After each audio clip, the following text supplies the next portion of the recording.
बिहार में रोजगार को लेकर बड़ा दावा। 2025 से 2030 तक 1 करोड़ नौकरियों का लक्ष्य। सम्राट चौधरी।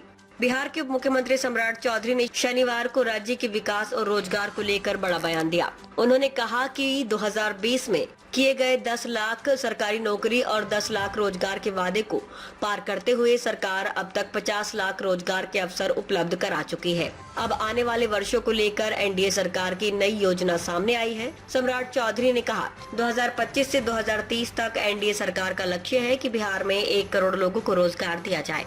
उन्होंने ये भी घोषणा की कि भारत रत्न कर्पूरी ठाकुर के नाम पर बिहार में एक कौशल विश्वविद्यालय की स्थापना की जाएगी। उप मुख्यमंत्री ने दावा किया कि राज्य में बुनियादी ढांचे और बिजली की स्थिति में बड़ा सुधार हुआ है, जिससे पलायन की दर में गिरावट आई है। लालू यादव के समय में पलायन 11% था और अब घटकर 4% से नीचे आ गया है। अब लोग मजबूरी में नहीं, बेहतर अवसरों के लिए बाहर जा रहे हैं। उन्होंने कहा, इसके साथ ही सरकार ने ये भी संकल्प लिया है कि अगले 5 वर्षों में हर घर की पहचान की जाएगी, ताकि ये जाना जा सके कि युवा बाहर क्यों जा रहे हैं और यदि उन्हें स्थानीय स्तर पर रोजगार की जरूरत है तो उनके लिए स्थायी व्यवस्था की जाएगी। देखिए, नीतीश कुमार जी ने साफ तौर पर कहा कि हम लोगों ने पिछले 2020 में ये घोषणा किया था कि 10 लाख सरकारी नौकरी और 10 लाख रोजगार देंगे। उसके एवज में हमने 50 लाख का टारगेट पूरा करने के लक्ष्य को पूरा कर लिया है।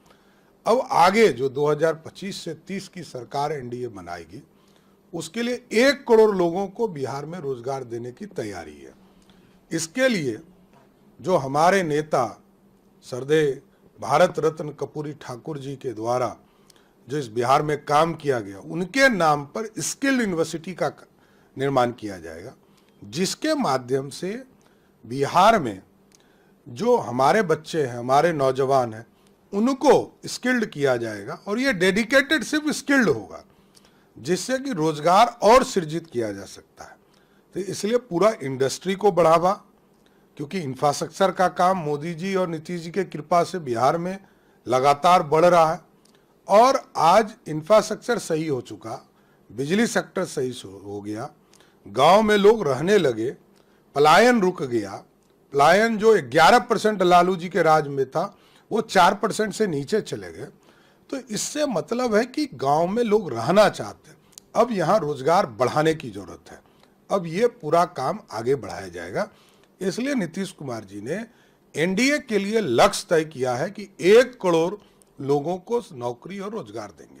युवाओं की संख्या बिहार में ज्यादा है, ऐसे में युवा बाहर जा रहे थे। अब ये चीज और तेजी से रुकेगा? नहीं, अब जा नहीं रहा है, एकदम कंफर्म रही है। मैंने क्या कहा, 11% लालू जी के राज में, 2010 में 7%, अभी 4% से नीचे चला गया। अब लोग पलायन नहीं करते हैं, मजबूरी का पलायन नहीं है। अब अच्छे नौकरी करने जा रहे हैं तो उसको कोई रोक नहीं सकता, उसको जाना ही चाहिए। हम लोग भी स्वागत करते। लेकिन मैं गारंटी देता हूं कि अगले 5 वर्षों में 2025 से 30 में जो नीतीश कुमार जी ने एनडीए ने संकल्प लिया है, उसमें एक हाउस होल्ड को चिन्हित करेंगे हम लोग और उस घर में पता लगाएंगे कि इस घर का जो नौजवान है, जो पलायन किया है या बाहर गया है, क्यों गया है। यदि उनको रोजगार देना है तो बिहार में उसकी स्थापना की जाएगी। लॉ एंड ऑर्डर को लेकर लगातार सवाल पूछे जा रहे हैं, आपसे भी अब सवाल पूछा जा रहा है कि क्यों सम्राट जी चुप है? क्यों चुप है? चुप कहाँ है? देखिए, मेरा काम, मैं बिहार का वित्त मंत्री हूँ, मेरा काम है नीतीश कुमार जी को हम लोग सहयोग करते हैं। नीतीश कुमार जी बिहार के मुख्यमंत्री हैं। बिहार में सुशासन है, कोई ऑर्गेनाइज क्राइम नहीं है। अब है क्या कि कुछ विरोधी को सिर्फ ये लगता है कहीं घटना घटी, घटना का कारण भी जानो। खेमका जी का हत्या हुआ, पूरे मीडिया ने हाय तौबा मचा दिया, लेकिन वो नहीं जानने का कारण नहीं पता करते हैं कि भाई 72 घंटे में पुलिस ने आइडेंटिफाई कर दिया। पुलिस का काम यह है, व्यक्तिगत झगड़े में कोई हत्या हो रही है, ये सरकार को रोकना थोड़ा कठिन है, लेकिन किसी भी ऑर्गेनाइज क्राइम को बिहार में नहीं होने दिया जाएगा, ये स्पष्ट है। क्या सोचते हैं आप इस खबर पर? अपनी राय नीचे कमेंट बॉक्स में जरूर लिखें। अगर आप फेसबुक पर देख रहे हैं तो इनसाइट 11 को फॉलो करें और अगर यूट्यूब पर हैं तो चैनल को सब्सक्राइब करें ताकि हर जरूरी अपडेट सबसे पहले पहुंचे आप तक।